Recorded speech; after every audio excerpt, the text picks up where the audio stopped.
예, 오늘도 뉴욕 증시에서 투자 아이디어 스타트를 시작합니다. 이항영의 뉴욕앤서울 이항영 전문위원 오셨습니다. 위원님 어서 오십시오. 네, 어제 이제 중국에서 뭐 통계를 좀 바꿨다고는 하나 이제 사망자, 확진자가 확 늘어나면서 아시아 시장 부담을 줬고요. 미국 주식 좀 밀린 것도 그 영향이 제법 있었던 거죠? 네, 맞습니다. 예, 예. 아시아 시장은 좀 제법 내렸고요. 예. 유럽 시장은 제법 더 큰 영향이 그렇죠. 있었는데요. 예. 미국도 우려가 있었지만 실제로 우려했던 것보다는 상당히 좀 선전했고요. 실제로 막판까지 S&P 500과 나스닥은 플러스를 계속 유지하면서 오늘 다시 한번 사상 최고가 마감이 기대될 정도였습니다. 다만 이제 막판을 갈수록 좀 힘이 좀 부족했고요. 그보다는 또한 연이틀 달렸으니까 그에 대한 좀 경계 매물이 꾸준히 출회됐다라고 전 이해를 하고 있습니다. 여하튼 과거 바이러스가 창궐했을 때 뭐 사스도 마찬가지, 메르스, 에볼라, 다 지카가 마찬가지인데요. 다 끝나고 나서 처음부터 한 6개월, 1년 되면 다 회복됐지만 그 막 진행되던 시기에는 그러니까 완전히 끝났다라는 거 선언이 나오기 전까지는 많게는 10% 이상 떨어진 적들이 왕왕 있었거든요. 네. 그럼에도 불구하고 이번에는 불과 17일밖에 안 됐고 현재 진행형이지만 지금 오히려 지금까지 1.4%가 올라갔단 말이죠. 미국 기준입니다만 이러니까 뭔가 아직까지 좀 미심쩍어하는 분들이 꽤 있습니다. 미국은 상대적으로 그나마 영향이 적다고 하더라도 미국도 한 명, 두 명씩 이렇게 늘어나다 보니 경제 영향이 아예 없을 수는 없을 것이고요. 이런 것들이 좀 더 확산되고 이러면 우려가 있다는 거죠. 변동성이 여전히 있을 수 있다는 경고가 있습니다. BMO도 이런 얘기하고 있습니다. 코로나 사태 어느 정도가 진정된 것으로 보이지만 실제로 여전히 시장에 뭔가 좀 브레이크 걸 수 있는 요인임에는 분명하다는 지적을 여전히 하고 있고요. 글로벌티에서는 이런 얘기하고 있습니다. 오히려 주시장보다 지금 채권 시장이 크게 움직이고 있거든요. 채권 시장 10년물 이렇게 보시는 분들의 입장에서 보면 오늘도 좀 하락하는 모습이 되겠고요. 또 지금 일주일에 한두 차례 꼭 10년물과 3개월물이 역전 현상이 나오고 있고요.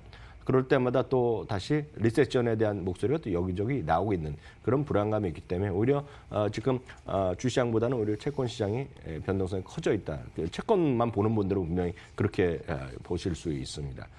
또 하나 30년물 옥션 같은 거는 오늘 또 최저 수준까지 떨어지기도 했거든요. 그러니까 그런 것들이 지금 시장에 여전히 불안 요인이라고 보야 되겠고요. 뉴스는 하나 더 말씀드리면 마이크로소프트가 아마존을 제치고 미국 국방부와 10년에 걸쳐서 100억 달러짜리 제다이라는 소위 클라우드 사업을 딴 적이 있습니다. 작년 12월경인데요.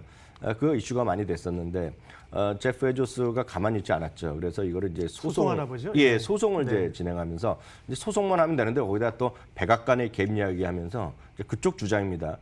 트럼프 대통령도 일단 조사를 해야 된다. 여기까지 나오고 있거든요. 그러니까 지금 트럼프 대통령 말도 안 된다 얘기하고 있는데 어찌됐건 법원에서 제가 법률 용어는 정확히 어떻게 해석할지 모르겠으나 일단 이겁니다. 지금 계약 과정을 좀 일시 정지해라. 좀 들여다보자 이런 얘기가 나왔거든요. 우리를 얘기하면 뭐 가처분 신청 이런 거 하잖아요. 그게 받아들여진 뭐 거죠. 예, 그런 건데 그러면 딱 그거거든요. 그래서 이게 뭐 안 된다 그런 것이 아니라 일단 좀 잠시 멈춰라 했거든요. 근데 제가 오늘 이것 때문에 보여드리는데 오늘은 제가 오늘 하루 있었던 거 보여드리는 그래서 마이크로소프트가 좀 떨어졌습니다. 그랬겠네요. 0.5% 떨어졌지만 아마존을 보면 아마존도 같이 떨어졌거든요.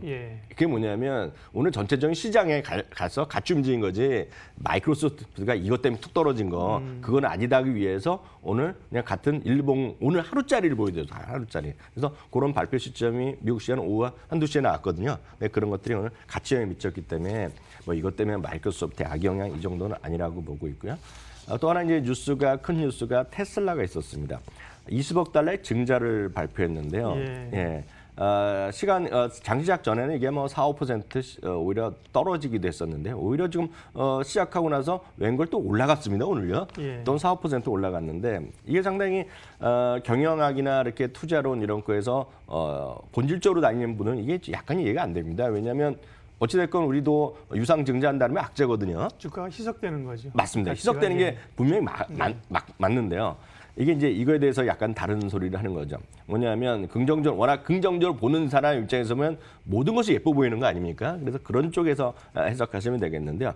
웨드부스에선 스마트한 전략적 결정이라는 얘기를 하고 있고요. ARK 인베스터에서는 시장 점유율을 늘릴 것으로는 확신을 더할 수 있다는 얘기인데 이게 무슨 얘기냐면 돈을 더 끌어들여갖고 더 빨리 공장도 만들고 이 얘기입니다, 지금. 네. 그래서 지금 가장 큰 것은 역시 매출을 얼마만큼 더 늘리냐는 건데 더 늘릴 수 있게 도움이 된다는 얘기를 하는 겁니다. 그래서 좋다고 보는 사람들은 희석 이게 문제가 아니라 장기적인 거로 보는 거 아닙니까? 지금 이거 뭐 $1,000건 5,000달러는 사람은 4년, 5년 막 이렇게 보는 거거든요. 그러니까 그런 분들한테는 이 정도 희석이 아무것도 아니라고 보고 있다는 거죠. 다만 이 부분은 해석에 따라서 성향에 따라서 많이 다를 수밖에 없다라고 제가 말씀드리겠고, 다만 한 번만 제가 추가적으로 약간 도움 말씀드리면 일단 소위 우리나라에도 이제 뭐 가치 투자가 대가 이런 분들이 있지 않습니까? 네. 뭐 학문적으로도 얘기하는 분이 있는데 실제로 투자론의 입장에서 보면 그 뉴욕대요 NIU에 에소스 다모다라는 교수가 있습니다. 이분은 항상 이제 가치 투자 내지는 이제 조금 더 정확히 말씀드리면 내재 가치에 따른 적정 가치를 평가하는 사람으로는 쉽게 해서 흔히 표현해서 대가입니다, 대가. 그래서 예. 이분은 어디나 이분이 얘기하면 그냥 다 받아들이는 인정하는군요. 네. 인정하는 사람이고 네. 이분은 여러분들 직접 다 보실 수 있습니다. 그러니까 가치 투자를 관심 있는 분은 이분이 매번 학교에 강의를 거의 그대로 올려놓고요. 블로그도 하고 유튜브도 다 하고 있는데 이분이 그래서 작년에 우버나 리프트에서 혹평했다는 겁니다. 그러니까 전체 나스닥 리프트 가격을 절반을 깠던 사람이거든요. 네. 그러니까 인정할 수밖에 없는 분인데요. 이분은 이런 얘기를 하고 있어요. 두 가지 포인트를 말씀드리겠는데요. 예, 관심이 워낙 있으니까 제가 말씀드립니다. 테슬라 현 주가 수준은 어떻게 해야 될지 설명하냐면 폭스바겐만큼의 매출이 나와야 되고요. 폭스바겐 매출. 애플만큼의 마진이 확보된다는 건데 일단 그래야 지금 주가를 설명할 수 있다는 맞습니다. 거군요. 네. 애플 마진 한 40~50% 되니까 이건 아직 물건이 제대로 안 만들었고 의미가 없는 숫자가 되겠고요. 별로요. 폭스바겐만큼 매출이면 여러분들 딱 궁금하시지 않습니까? 대충요. 궁금합니다. 예. 10배 차이 난다 보시면 돼요. 10배. 네. 그러니까 그 정도 차이인데 이렇게 이해하시면 돼요. 그래도 다모다라는 교수는 워낙 그나마 긍정적으로 보는 사람분인데 그래서 이분은 여러분 금방 찾을 수 있습니다. 이런 검색하시면. 근데 이분이 작년 6월 달에 처음으로 이 주식을 샀습니다. 아, 테슬라를요? 예, 이분 네. 다 공개합니다. 이분은. 공개하군요. 예. 오, 네. 예. 근데 그 당시에도 가치가 있었는데 네. 그 당시에 가격이 $180에 샀습니다. 근데 이제 지난달에 이분이 주식을 팔았습니다. 예. $640에 팔았고요. 지금 $800네요? 예, $640 팔렸는데 예. 이분 자 쿨하게 얘기하는 건데 예. 자기가 그 당시에 블로그나를 보시면 그 당시에 적정 가치가 $427입니다. 예. 그러니까 자기는 지금 내재 가치 약간 어렵지만 내재 가치가 $427인데 자기는 워낙 많이 올랐으니까 그거 팔았다는 확인하고 거예요. 그 위에서 팔았어요. 네, 팔았다. 예. 그러니까 이게 여러분들 뭐 가치 투자나 이런 거 원하시는 분은 네. 꼭 이분의 좀 대한민국에 책은 없는 걸로 알고 있거든요. 예, 예. 나온 책은 없는데 약간 상당히 어려운 개념인데 예. 좀 공부 좋아하시는 분은 이분의 영문 블로그나 이런 거 찾아보시면 도움이 될 것 같습니다. 원서가 있으면 찾아보고 제가 번역해야겠네요. 다모다라는 예, 교수. 원서는 있습니다. 예, 네네. 예.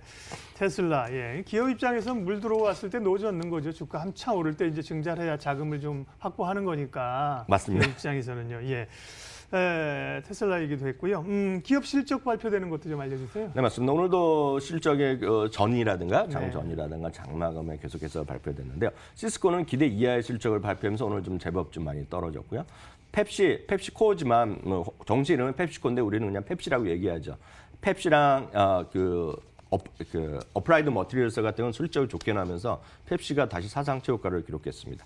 알리바바가 오늘 많은 분들이 관심을 가졌는데 한마디로 깜짝 실적이 나왔고요. 특히 클라우드 분야가 62%가 성장했고요.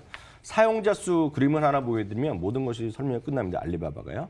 알리바바 그림 준비됐는지 모르겠는데요. 연간 활성화된 사용자가 있고요. 월간 사용자가 8억 2,400만 명입니다. 이게 가파르게 늘어나는데요.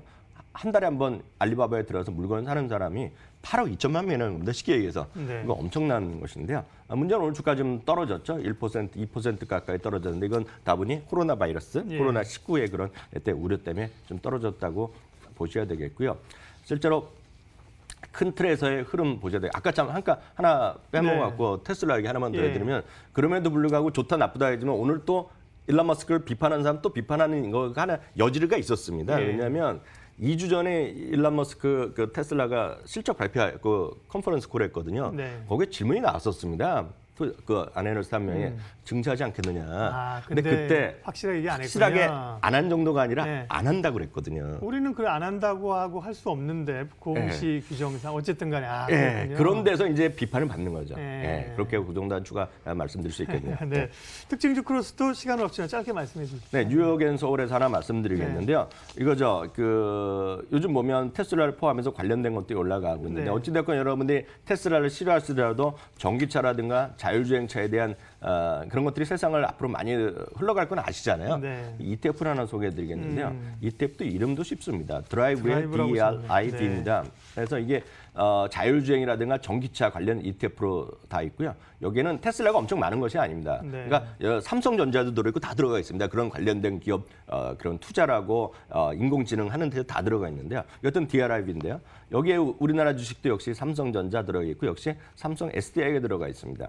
요즘 삼성 SDI가 상당히 핫하지 않습니까? 그렇죠. 지금요? 예. 늘 말씀드리지만 이런 것들은 단기적으로 보실 것이 아니라 장기적인 매수 관점이 여전히 유효하다 이렇게 말씀드리고 싶네요. 예, 뉴욕 앤 서울 오늘도 이항영 전문위원 함께했습니다. 고맙습니다.